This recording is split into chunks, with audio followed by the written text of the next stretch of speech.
Iyaw naman kayo sa inyong kapwa Pilipino. Wala nga kayong isang proof na confidential funds yan.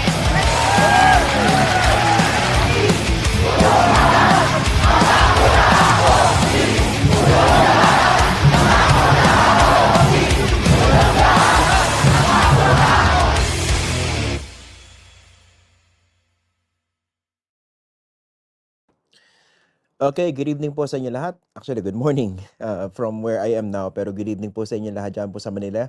Ako po si Christian Esguerra. Welcome po sa ating special Facts First episode ngayong araw po ng Sabado. Today is December 20, 2025. Medyo nasa ibang bansa pa rin po tayo ngayon. Pero of course, ang dami po kasing issues na dapat natin pag-usapan and hindi po natin mapalampas. At isa po sa mga issues na yan, ito pong findings ng independent medical experts na tinap po ng ICC para suriin kung talaga bang hindi fit to stand trial itong si dating Pangulong Rodrigo Duterte diyan po sa ICC kung saan humaharap po siya sa matinding akusasyon, crimes against humanity. So yung kanyang defense team, pinipigilan po yung proceedings, yung trial from happening by claiming, among many other tricks in their bag, yung pong supposedly unfitness nitong si former President Rodrigo Duterte. Pero dun po sa findings sa independent experts, lumalabas na hindi po totoo yun. So sabi nila, fit to participate in the proceedings. But of course, as far as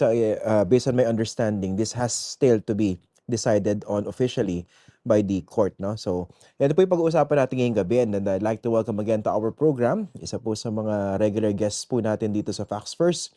Isa po sa mga paborito ninyo, si Attorney Dino De Leon. Ayusin ko lang po yung layout para lumabas siya.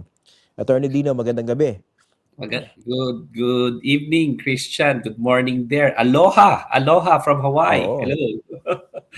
Nasa Hawaii si Attorney Dino. Ano tayo? Diba? Kaya ako nagkabit ng ganito eh. Binili ko yan para at least naman ma-appreciate natin ang kultura ng Hawaii. Ganda dito. 11, ni-research ko, akala ko nasa Manila or New York eh. So Hawaii pala. So 11 hours behind kung nasaan ako, Switzerland. So gabi na ngayon dyan, no? So it's 10:30 p.m., tama?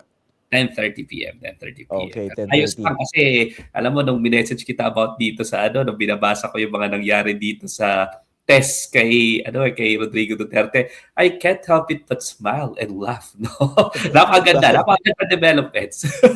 Oo nga, mukhang naramdaman ko gustong-gusto mong pag-usapan ito na nag-message kay. Kaya sabi ko, game, pag-usapan natin ito. Kasi kung usapang kanto yung gagawin nating lente rito, ang dating sa akin ito, hindi umubra yung drama ng Duterte camp na hindi siya fit to stand trial. Tama ba? Hindi umubra yung drama.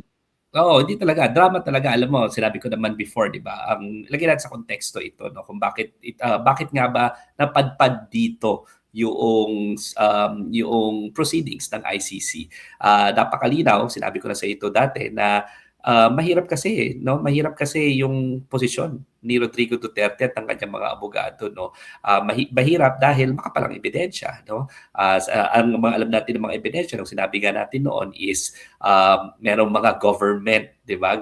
Government documents stating na talagang kinommand ito to show yung Operation Tokhang, di ba? Yung Oplan Double Barrel, to show na talagang ito ay well-organized killing machine, di ba? Crimes against humanity talaga. So napakalinaw niyan, no?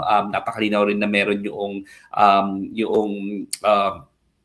testimony ni Arthur Las Cañas at Edgar Bato-Bato, at saka ngayon meron na din si Colonel Garma, at saka yung testimonya ng mga pamilya mismo, no? Meron mga forensic analysis, no? Marami ring mga declaration si Duterte mismo na gino-go signal niya yung malawakang patayan sa ilalim ng kanyang administrasyon, no? So dahil sa kapal ng ebidensya, it's not just documentary evidence, it's not just public documents, it's not just testimonial evidence, it's not just forensic evidence, no?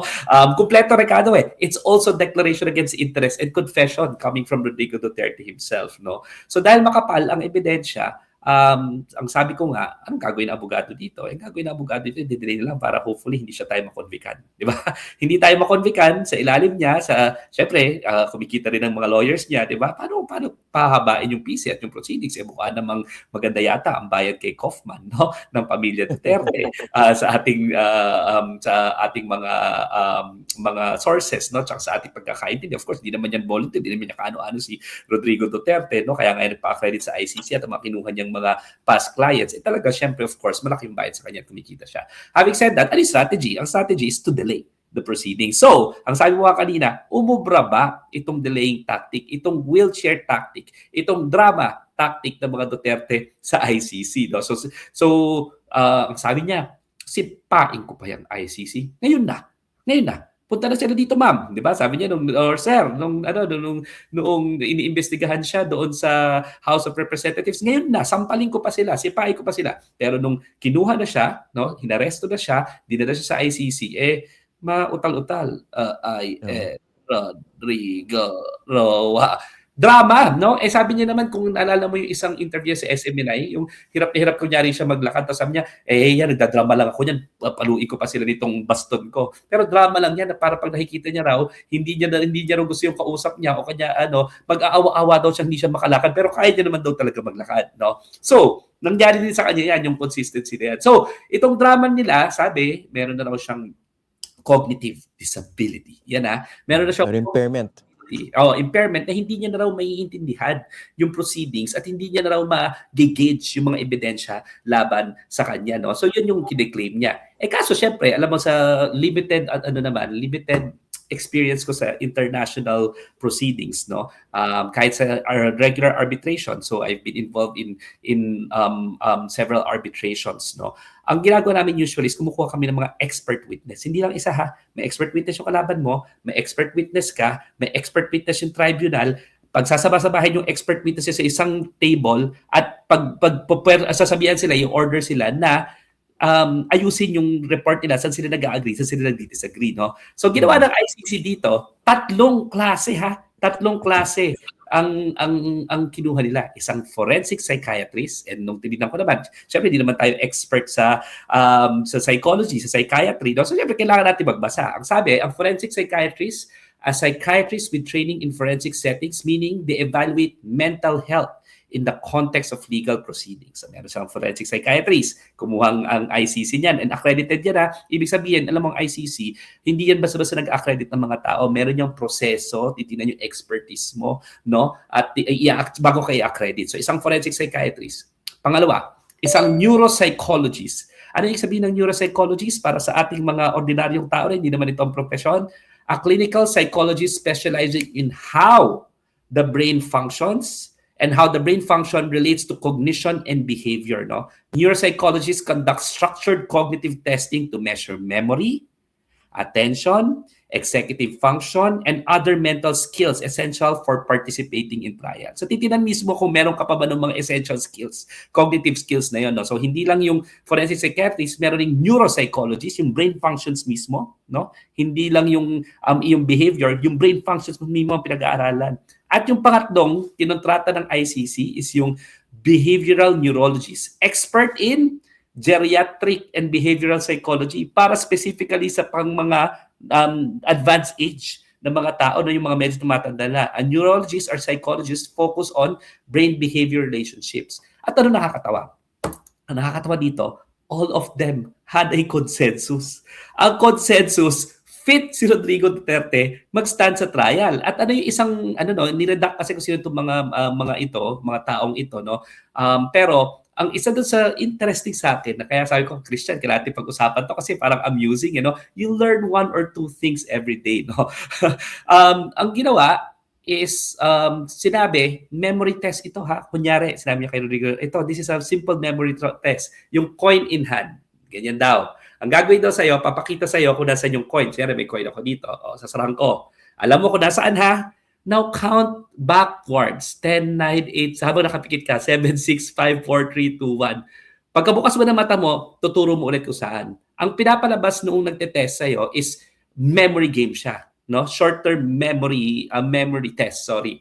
So, ang tuturo mo, supposedly, kung nasaan. Si Rodrigo Duterte, ang tinuro niya daw, lagi, almost all the time, no? Yung wala dun sa coin. Wala dun sa kamay. Huli na sinasadya niya.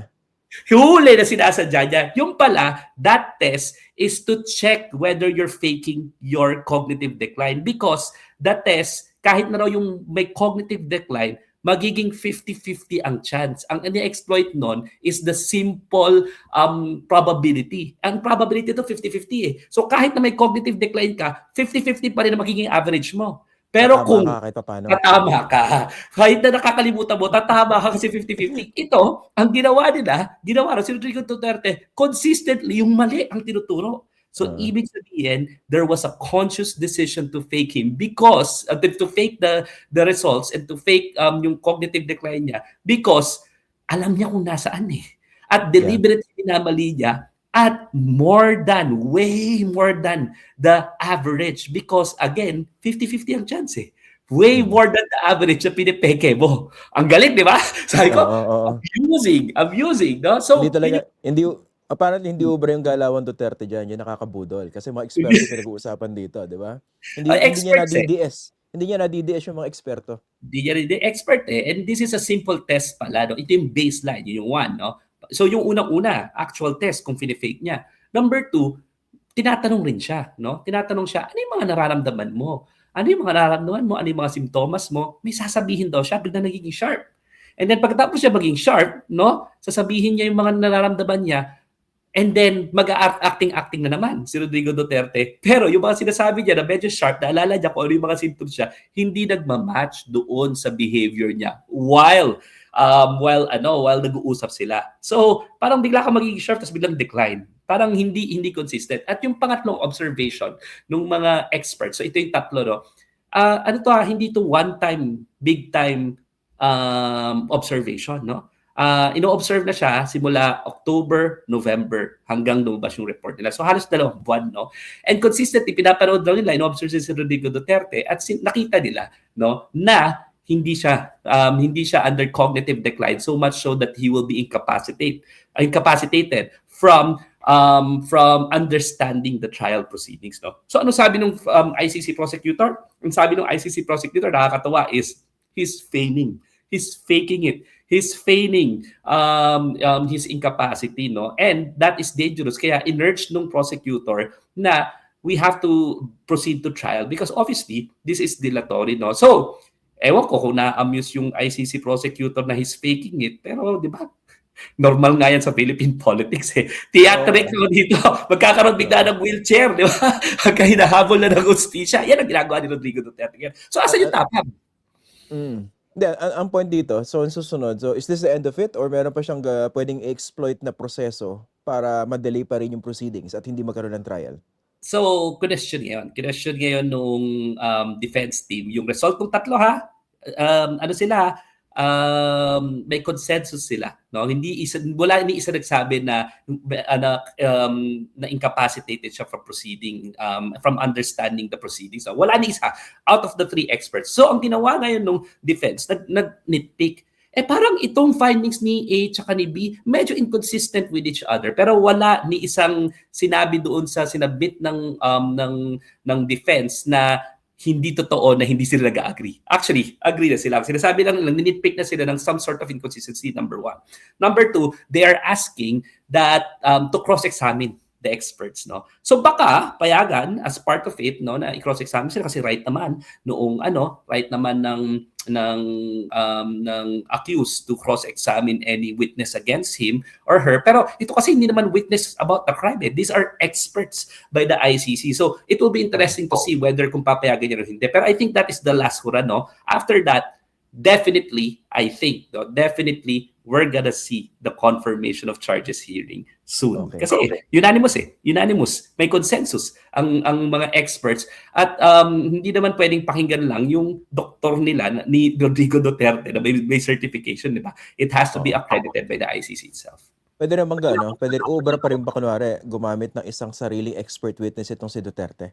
Sabihin, hindi, ito yung sinasabi ng eksperto namin. Can that be used to controvert the findings of the 3 independent experts? Well, dapat accredited ng ICC yung expert na ito, di ba? Hindi pwedeng any Tom, Dick, and Harry who will pretend that he is an expert lang, no? So, I would suppose na yan yung magiging strategy ng accused dito, ng defense. Pero sino ba ang handa magpagamit para sirain ang kanilang international career and professional career, no? Para lang kay Rodrigo Duterte, no? I don't think it would be as easy as that, especially if we're talking about experts that are accredited by the ICC. Tandaan natin itong mga professionals na to, when we, like us, di ba? When we do something, we swear an oath, no? To make sure na we will rely on data, to make sure that we'll be honest. Kasi ang duty mo not only towards your patient, but also towards the profession, towards society. Yan ang laging pinapalala sa ating mga professionals. So I really doubt, no? If the question is, can he do that? He can. Pero saan siya kukuha ng experts na accredited na ICC na willing magsinungaling para sa kanya? Lalo na tatlo na ito, ha? Tatlong hindi kaano-ano. Hindi sila kaano-ano. Diba? They are just relying on their professional studies and yung data na nakuha nila at lahat sila consistent sinasabi. Kaya mo naman niloloko mo no? Niloloko mo yung ICC. Anong lesson dito? Malinaw? Hindi nila pwedeng loko-lokohin ang international tribunal. Ito kayo sinasabi natin, di ba, Christian, no? With due respect to our local courts, no? Siyempre, maraming weaknesses yung ating local justice system, di ba? Kaya nga, it was difficult for our local justice system to stand up against a despot like Rodrigo Duterte, who's based at least on the accusations, who's fond of killing, di ba? In an organized way. Kaya nga doon mas safe, di ba? Mas safe. Kahit nga doon niredact pa yung identities nitong mga ibang witnesses, ng mga experts, no? But definitely hindi pwede ang istilong bulok sa ICC. Speaking of stilong bulok, no? In terms of lessons, mukhang gumagana lang yan doon sa kanilang local audience dito sa Pilipinas, kumbaga. Doon sa kanilang local narrative, pero in terms of actually setting the former president free, futile exercise, di ba? Oh, they're trying, no? They're trying to talk to their audience.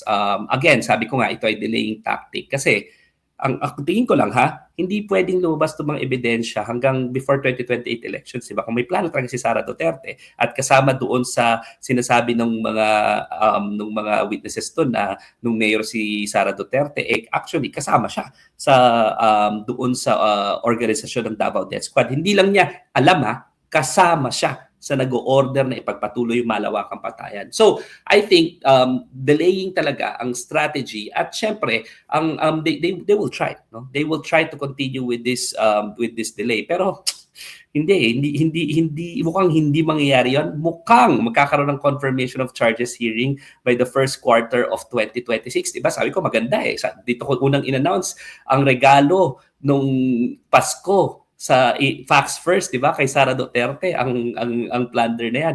Mukhang magkakaroon tayo ng magandang first quarter, no, of 2026 in the name of, apart from the fact na mukhang may magkakaroon impeachment complaint sa kanya, hopefully iaakad na yung plunder complaint. Mukhang magkakaroon rin talaga ng actual confirmation of charges hearings na makikita na natin for the first time ano yung mga initial na ebidensya na nasa ICC na nag-convince sa pre-trial chamber na mag-issue ng warrant of arrest to begin with, no? At papakapalin pa ebidensya na yon para ipakita sa pre-trial chamber na we need to go to trial afterwards. Grabe yung di ba? Due process na binigay sa kanya.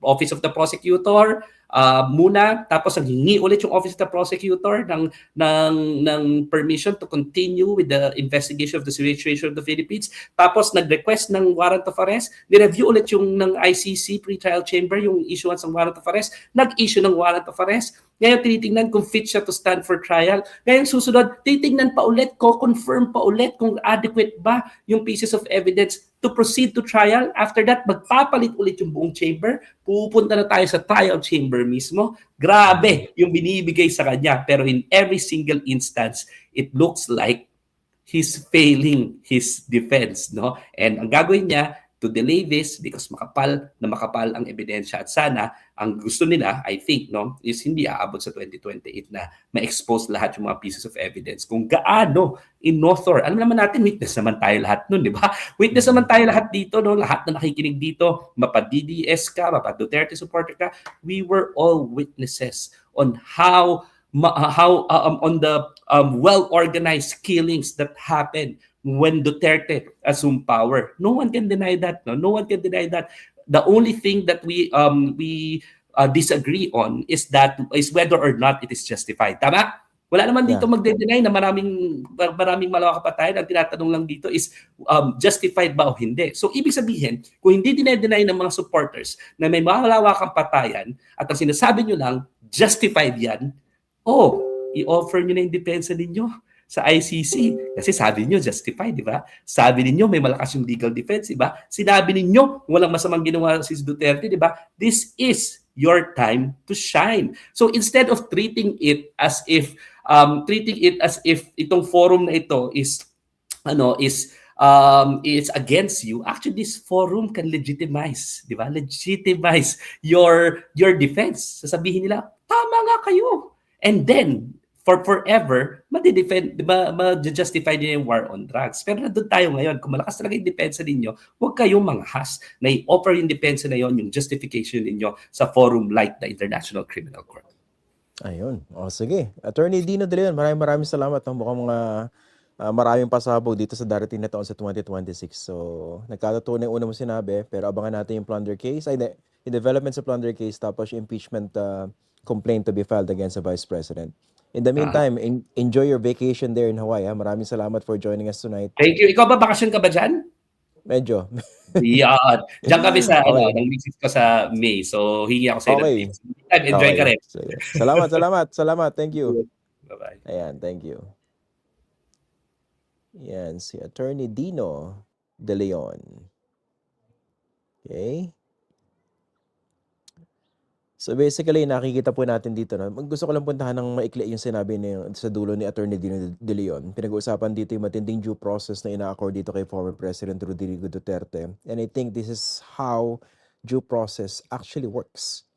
And it is quite ironic dahil noong panahon ni Duterte bilang Pangulo, nung kasagsagan ng kanyang drug war, ito po yung isang bagay na ipinagkait niya doon po sa mga biktima ng kanyang drug war, na ngayon po ay hypocritically ini-invoke ng kanyang mga taga-suporta, the likes of Alan Peter Cayetano na napaka-ipokrito, the likes of Harry Roque na isa pang ipokrito, the likes of Robin Padilla, Amy Marcos, Bato de la Rosa, Bongo, yung mga umiiyak ng due process para sa kanilang mga kinakampihan, nasaan sila? Nung yung due process, ipinagkakait ng kanilang puon doon sa ordinaryong mga Pilipino. Okay? Yan po isang leksyon sa kaipokrituhan, and more importantly, leksyon sa importansya po ng due process. It is applied to all, specifically and then most especially doon sa mga maliliit na tao na walang kapangyarihan laban po sa puwersa ng kadiliman at kasamaan. Okay?